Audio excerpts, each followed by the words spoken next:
안녕하세요, 치과 아저씨입니다. 이번 주 암호화폐 시장 흐름은 100K까지 강한 단기 조정 흐름이 나오고 진정되는 모습입니다. 표면적인 이유로는 트럼프 대통령과 일론 머스크의 정치적 대립이 꼽혔는데요. 다양한 이슈의 흐름 속에서 무엇에 우리는 집중해야 할지 정리해 보도록 하겠습니다.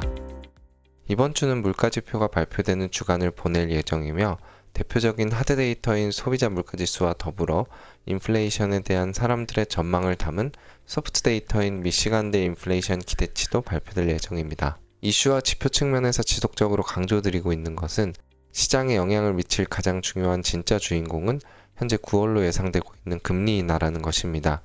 지난 PCE에서 알 수 있었듯이 물가지표의 중요성은 매우 낮아지고 있으며 시장의 상승 기대감보다는 하락 가능성만 존재하는 상황입니다. 다음 주에 있을 FOMC에서도 역시나 금리는 동결될 가능성이 거의 확실시되고 있고, 현 시점에서 금리 인하를 위해서 가장 중요한 것은 무엇보다도 정책 결정자인 파월 의장의 데이터 해석으로 생각됩니다.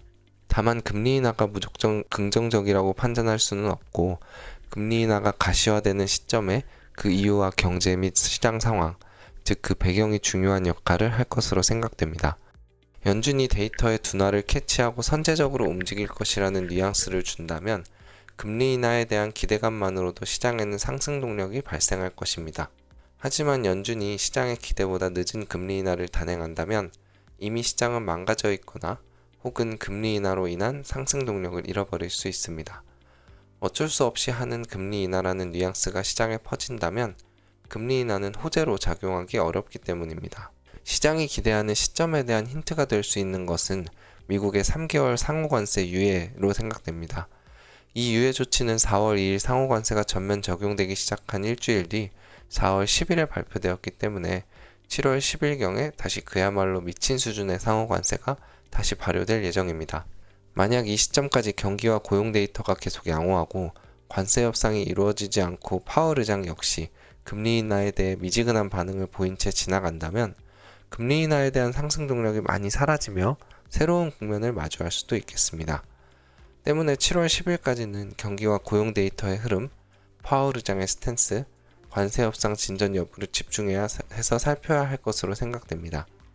주관적인 의견을 조금 덧붙이자면 앞서 설명드린 최악의 상황으로 치닫는다면 미국 내 트럼프 대통령의 여론은 걷잡을 수 없이 악화될 가능성이 높기 때문에 적어도 대통령이 할 수 있는 부분들은 해나가며 최악의 시나리오로 치닫는 일은 없지 않을까 생각합니다.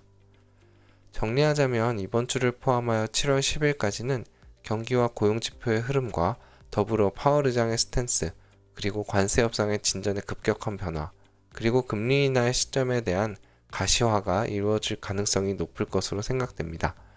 하지만 여전히 한 달여간의 시간이 길게 남아있기 때문에 예측하는 움직임을 보이기보다는 준비하고 있다가 방향성이 확실해질 때 움직이는 것도 좋은 전략이 될 것으로 생각됩니다. 6월 둘째 주 매크로 브리핑 마치겠습니다. 감사합니다.